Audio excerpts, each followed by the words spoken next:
10x. 10x. 10x. 10. Multiplication, not addition. You heard it here.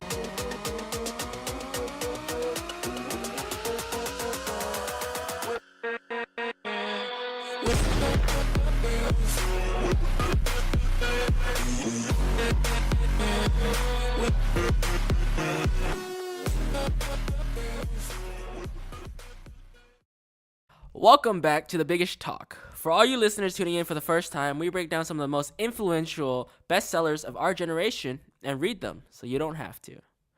We are your hosts, Ira. Sebastian. and Harrison. For today's video, the first of a two-part series that we are going to be starting for our next book, we are going to be going over Grant Cardone's The 10 Times Rule. 10x. 10x. 10x. 10. Multiplication, not addition. You heard it here. All right, that's right. I mean, last couple episodes we were focusing a little bit on addition, moving into multiplication. Now we're just jumping straight into our times tables. Yeah, so this is the 10x rule is mainly about work ethic and really just giving your 10 times effort than you usually do, and just being able to develop that kind of habit of putting in more work than you used to is kind of the overall gist of it. Right. I mean, just always expecting 10 times more problems than you really should, because I feel like even us doing this entire podcast thing, like we ran into way more problems That you just can't expect. we thought we would. Yeah, definitely. We were supposed to upload our first video, what?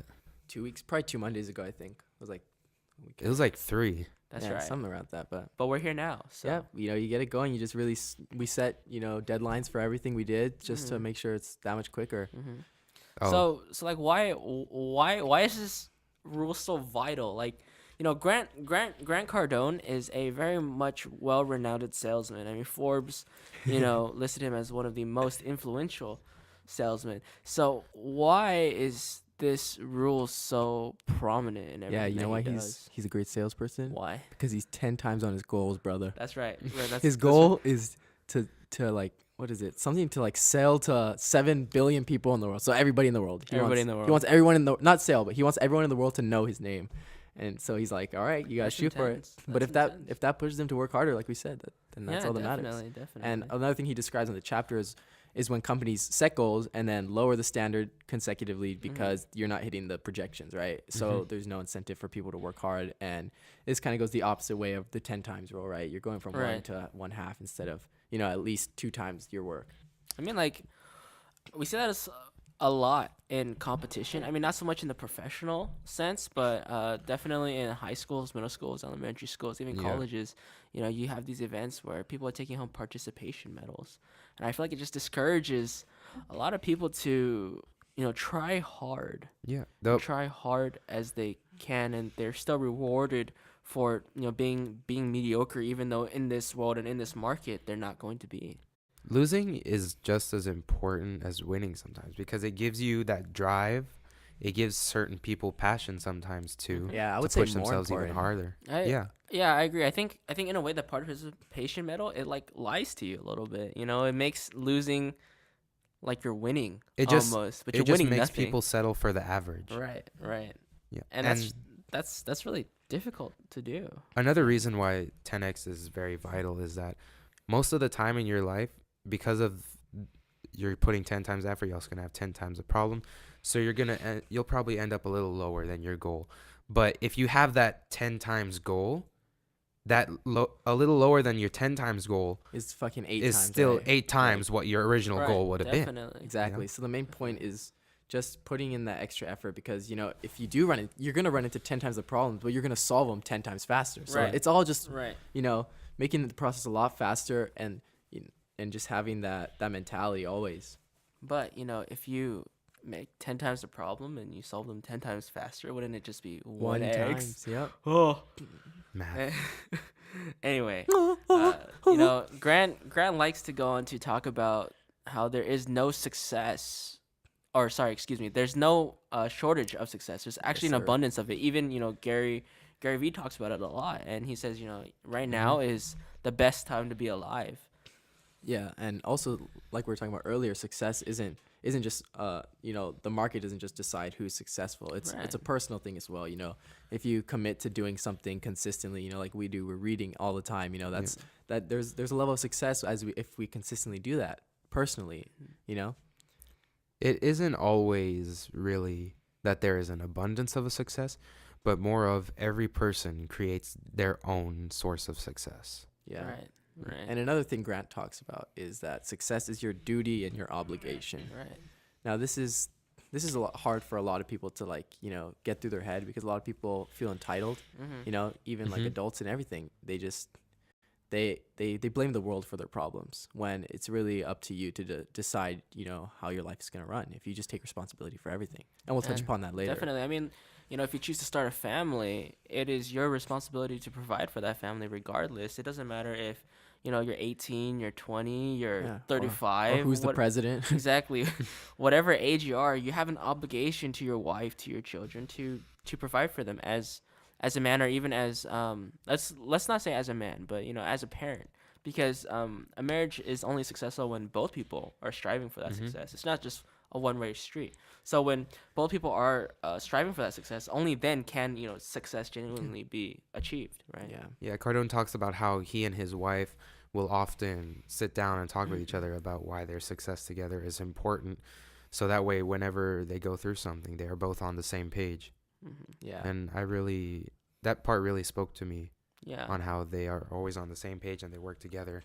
Yeah, and to I'm sure they're achieve that not always on the success. same page. Yeah. but they're good at acknowledging each other and becoming on this. You know, just guiding. They each have other that to page. communication. Yeah, exactly. definitely. I think communication is the most important in a successful relationship as well, Yeah. because that's what really indicates whether or not something's gonna last. Yeah, I mean, if you have yeah. poor communication and both of you guys are fighting all the time and nothing's changing, then nothing's gonna change. yeah, as long as you're just willing to listen, that'll solve, you know, majority of your Right. problems. Just Right. finding the middle ground. Right. So next up, we're gonna talk about the 4 degrees of action that Grant talks about. No action, average motion, reverse action, and massive action. And you know what massive action is, brother? What it is, brother? The 10 times rule. 10 times, brother. Before we go into that, I feel like we should touch on another part that he talked about, is like how we should assume control of everything. You know, before you can Agree. put in the action, you want to be the person in control. A lot of people nowadays, they tend to play the victim role, and everything that happens to them, whether it's good or bad, is not because of them. It's because of something else that happened. The president. Who's the president? If you really He's not want, my president. if you really want to be successful, you need to take control of everything that happens in your life, Yeah, I whether it's mean- good or bad. you Like know? he gave an example, like, you know, if you get into a car crash, right? Even Mhm. if it's not your fault at all, he was like, you know, you decided to get in your car at that time, drive to that place at that time, you know, be in that spot Yeah. in that second. You decided to take that route. Exactly. So You it's like, decided to leave. even if it's not your fault, as if you little take later than you responsibility would've. for it, your life becomes better because Mhm. you understand that you're in control of everything. Right. Another one that I found was really a good example was how he talked about how if there was a power outage at home, you know, that's not really something that's your In your fault, control, you yeah. know. Mhm. It could be something happening. Maybe they're doing some maintenance, they mess something up. But he talks about don't focus on what happened and whose fault it is, but rather like the future steps that Yep, you can take. Like solve he's it. talking about how he could have a backup generator for next time. You know, Mhm. You that know, was I a think good idea. something really good to take away is, I don't know if you guys have heard of the, you know, whether you know it by the 90-10 rule or the 80-20 rule. 80-20, yeah. 80-20.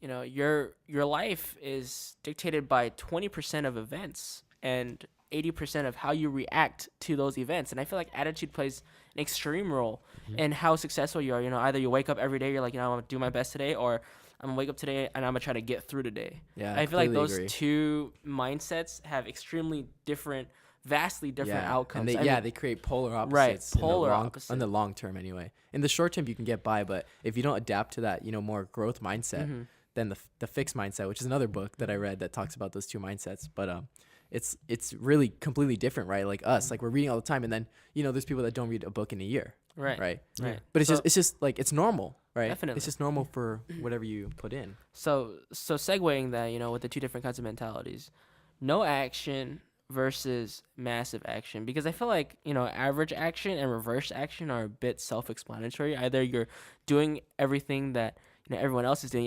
If you want to be in that top 1%, if you really want to be in that top 1%, you can't be doing, you know, what the other 99% of people are doing.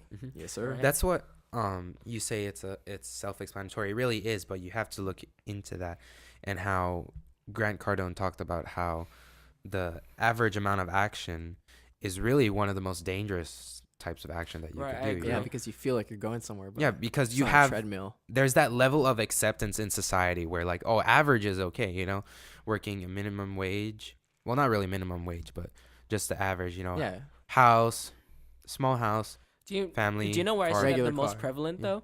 Think about salaries. Yeah. Okay, I'm say 18. Yeah. Okay, and maybe I have a yearly income of say $20,000.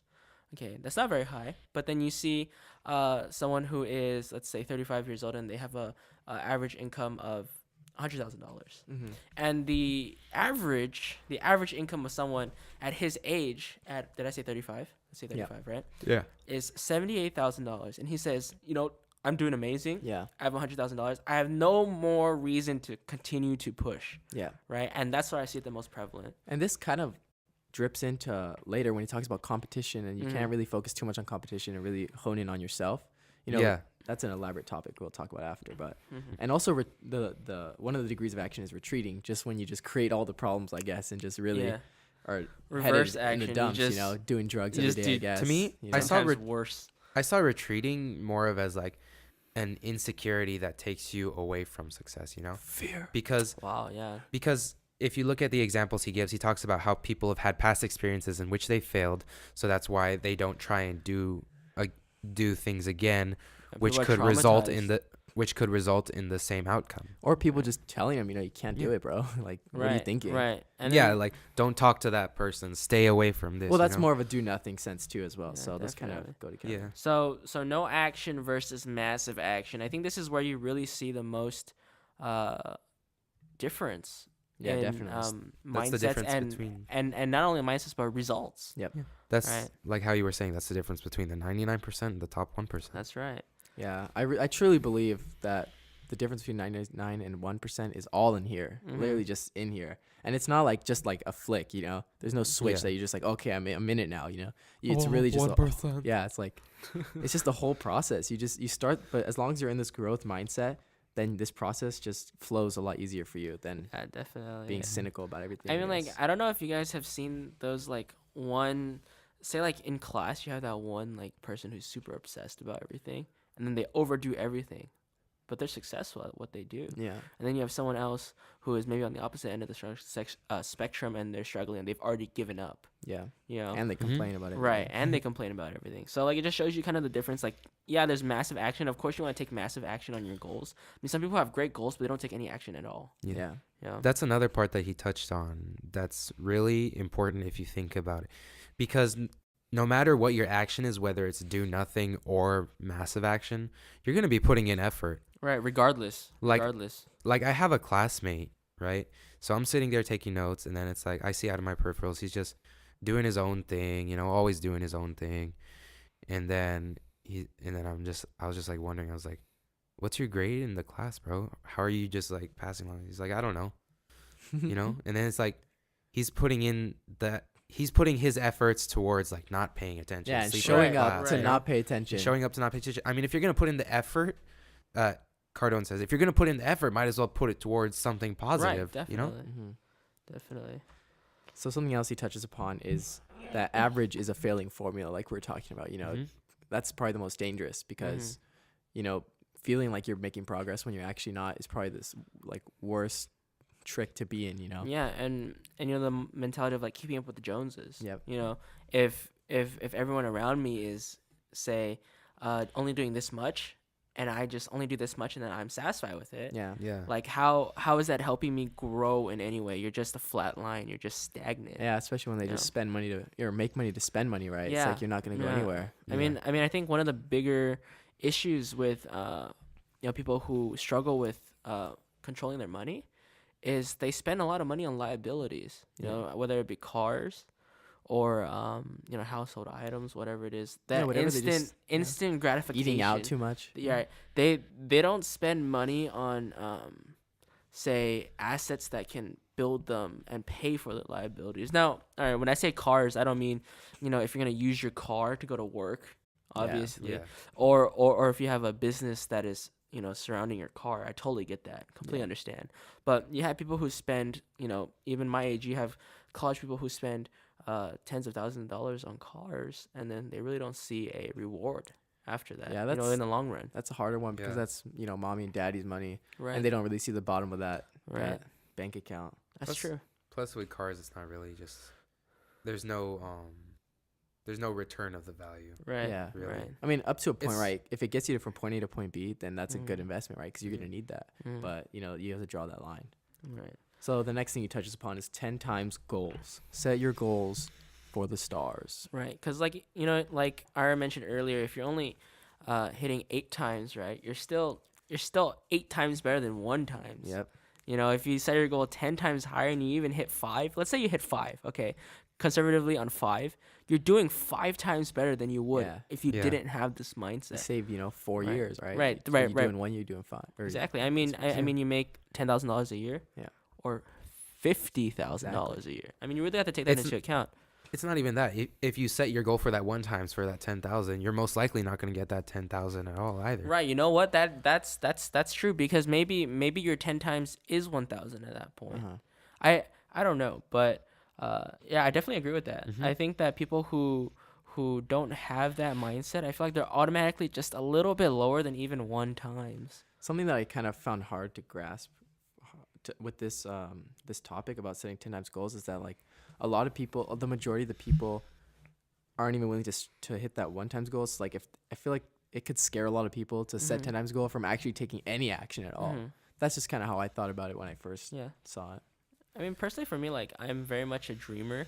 Yeah. I'm a lot more ambitious and Mhm. spontaneous than I would like to be. Mhm. But I don't really let that I feel like it falls into the individual to how they manifest that. Yeah. You know, if you have that kind of strength or weakness, like, how do you harness that? How do you support your strength? How do you you know, cover your weaknesses, Yeah. essentially? Yeah. So yeah, I understand from that standpoint that maybe it might scare someone, but also then again, you know, like, I feel like if someone was scared of setting goals higher than they could be, because there's absolutely, you're not losing anything for setting a goal higher than Yeah. your 1x. Let's say you're 1x, right? Yeah. So I feel like, you know, it goes back to that kind of average mentality, to where they're making excuses. Yeah, for exactly. They're themselves. accepting Honestly, the there's probably no average. better way to try and push them to, Mhm. you know, shoot Yeah. for higher Because- standards in life. Because what is the opposite? I mean, I do this in my daily life every day. You know, you can't focus on the negative, because if you focus on the negative, you only get brought down further than you already were, right? And that's Yeah. a given.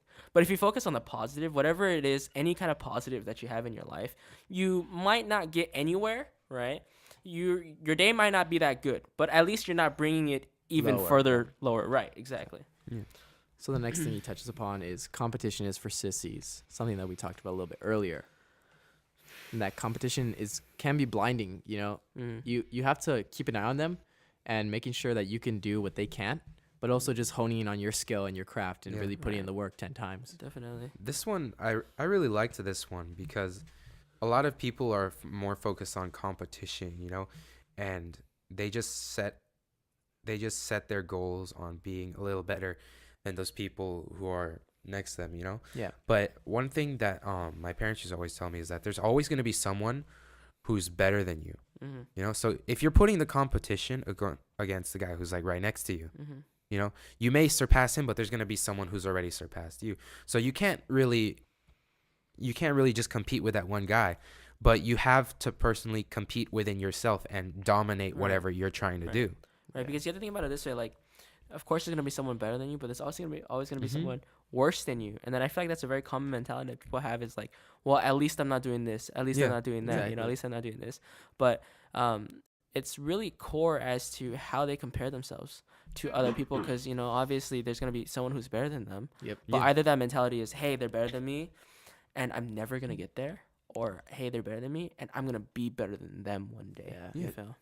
That's another thing that Cardone talks about is like, of course you don't want to not consider the other people. You want to look at what other people are doing and take it in, you know, consider that stuff and do even better. You got to not even just one up them. You got to 10 times. 10 up them. 10 up them. Yeah. I So- agree. I think let's skip ahead a little here and talk about going all in and overcommitting. Any thoughts on overcommitting? That's pretty scary. Personally, for me, I've always been taught to be a little bit more conservative in my life. But obviously take the chance. Be an opportunist. Don't just wait for something. You always gotta work for it. Yep. But I feel like the term overcommitting was gonna scare a lot of people. And personally, it scared me when I saw it. I was like, I don't really agree with this. I don't like this at all, right? Yeah. I don't like let's say, jumping straight into the deep end of a pool when I can't swim, as an analogy. Yeah. But I feel like there are situations that this might Be be beneficial, right? Yeah, like you're saying, it's kind of scary, but also, like, I feel like if you overcommit and do 10 times the work, you're gonna save 10 times the time that you're gonna need to realize that's not what you want, right? Right. So you can jump in really fast, go really hard, and be like, wait, this isn't what I want. You can get out faster, Right. So maybe you save some time that way. Yeah. Maybe. And going off of what you said about jumping in the pool when you don't know how to swim, if you look back, that's how a lot of people taught their kids how to swim. They just That's true. toss them right in, bro. But they had make the that help, they goal. had the helping hand of Yeah. a parent, Right. to security. But that's kind of hard to find that line. Yeah, in. definitely. So I think it's difficult, but yeah, how do you explain to, let's say, someone who's in their 40s and you just tell them to overcommit to something? I mean life it's easy sucks, for you us really to just say, gotta honestly. overcommit. But we're at the point in our lives to where we have the least amount of liability. Yep. Any kind of idea that we have, whether it is stupid, ridiculous, or like absurdly genius, we can pursue.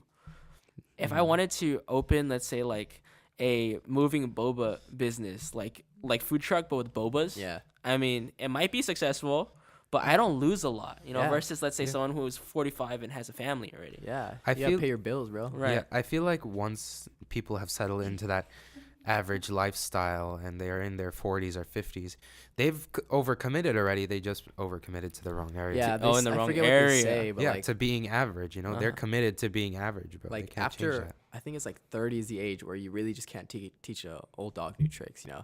So this is like the most opportune time for us to be really Right, just trying things, definitely. learning, making mistakes. But for everyone who might be over 45 and watching this, like, I don't think it's too late.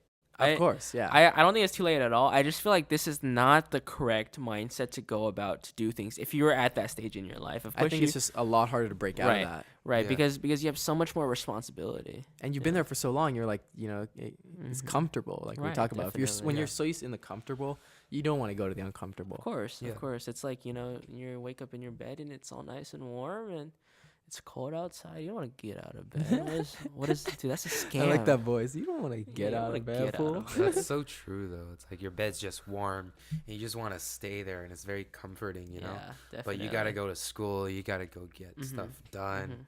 So you got to get out and face that cold. That's You know- what a lot of people have to realize. I really like what he mentions next is the whole expand, never contract. Yeah. Like to take away from that, how a sponge, it gets bigger when it takes on water, but it gets smaller when you squeeze it. Yeah. Yeah. So I think everyone should do their best to always expand. Of course, there's gonna be situations in your area too. You have to, you're forced to retract. Sometimes I'm having a great day and something ruins my morning, and all of a sudden I'm reminded I'm mortal again. But that might not be for everybody. But that's just my mentality. I Yeah. mean, I try not to focus on the negative, but it's definitely an important thing to just always try to grow. Yeah. Yeah. Especially when everyone else is contracting, right? You really got to Mhm. stand out and, Definitely. put in 10 times the work. One of the things that you can look at in the book is how the CEO of Starbucks Oh, yeah. went around during the, I believe it was the housing crisis, yeah. and when 2008. yeah, one of the biggest drops, and it's like so many people lost their jobs and everything. Mhm. Yet here it is, Starbucks, a company selling a product which nobody really needs. They're still growing and growing because Yeah. the CEO took time out of his days to go and talk to customers and see how they can better the company, how they can grow the company. And that's why they won. Yeah. That's Right, why they know, definitely. I feel like Starbucks has just become like a standard. Yeah, like you said. Yeah. you don't Compu- even think twice. You don't even about call it coffee. It's like, let's Yeah. go get Starbucks. Let's go get Starbucks. Yeah. It's like, it's a whole nother level, Yeah. So skipping ahead once again, let's talk about fear and how that could paralyze you. Dude, I think everything that I do in the morning, from like whether or not I get out of bed, into brushing my teeth, into looking at the stock market, it's scary to feel like everything that you're doing, you might amount to any less than you think that you're gonna get to. Yeah. But I feel like at the same time you can't allow that to rule your world. Yeah, you can't Yeah. just be like, oh, I'm gonna sleep until 11. Right. Right. You got to get up, put in that work. Yeah, like fear is just also like how we were talking about before. It creates those insecurities and what causes you to retreat a lot of the time. Right. Yeah.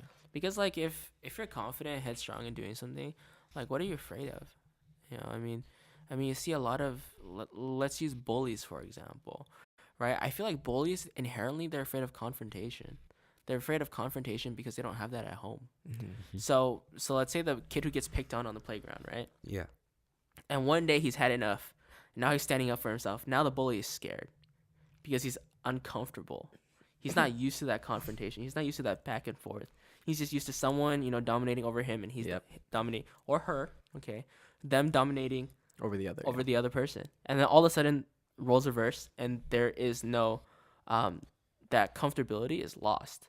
But, right, think about it that way. But like, how do you as a person, not say that you're the bully, but prepare yourself for that kind of uncomfortability. Yeah. Good question to think about. Yeah. Let's move on, though, to the myth of time management and how people just assume that because their schedule is filled that they're doing something productive. Yeah. I mean, you can commute, 3 hours to work for 8 hours, commute back, spend a good portion of your day working and still not make as much as money as you want to because you're spending 3 hours commuting one way. Yep. So what are you doing in those 3 hours? You listening to music? You're listening to our podcast. There you go. That's a question.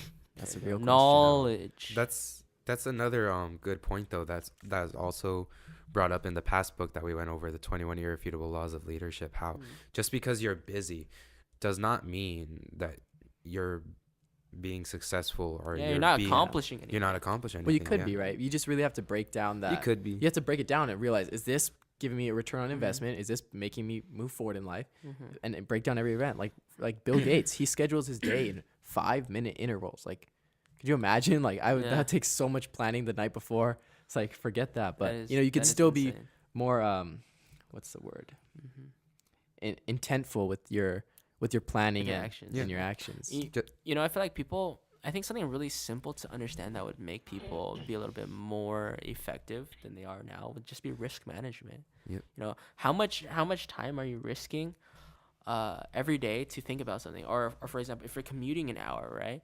Are you you're risking your life for an hour to get this kind of X amount of income, or you're risking not even just income, right? Like your happiness, your whatever. Right. Everything. So you're risking, what are you risking? What are you getting back? Yeah. Right. That's what we learn a lot from trading stocks is like really definitely. analyzing, what's the risk here, because is it worth the reward in the end? Right. And I feel like that really parallels over every aspect of life. Regardless if it's trading or if it's maybe spending time choosing a place to vacation. Like, you're gonna go to Disneyland, or you're gonna go to another country that maybe your kids might be able to learn a little bit more than just splurge or entertain. So it really goes deep into like what are you spending your time, your money on, your thoughts on, and how much are you getting back? Because something that's really easy to get lost in is like in our generation, like Netflix is so big. People spend hours and hours and hours binging on Netflix. Yep. But what do they really gain? Like, what is the return on investment? I spend 8 hours a day binging on, let's say, American Horror Story, and I just get nightmares in return. like that is unfair. Yeah, okay? that's a really good way to think That's a about no bueno trade. I think another big topic he touches upon is customer satisfaction being the wrong target. What do you guys think about that one? You can't make everybody happy, Yeah. unfortunately. You just can't. The only person who you need to really worry about making happy is you. Yourself. I agree. Or maybe Agree. the family that it is your duty to be successful for. Yeah. As long as Right. you're doing your best to attempt to touch as many lives as possible with a positive message or a positive product, whatever that is, then you've won already, right? Regardless if they Definitely. accept it or not, you just keep doing what you're doing to try and touch as many people as you can. Yeah, I mean, in a way, if you have this 10 times kind of mentality, you're not happy if you're not successful. Yeah, So I think it goes hand in hand. So I think that's a great place to stop for now, and we'll finish the next half in the next episode. If you guys liked anything, please leave a comment, a like. We read 'em if all. you enjoyed, that's right. If you enjoyed anything that you saw today, please subscribe to, encourage us to put out more quality content, and then we'll see you guys next time. Let's go out and get this bread.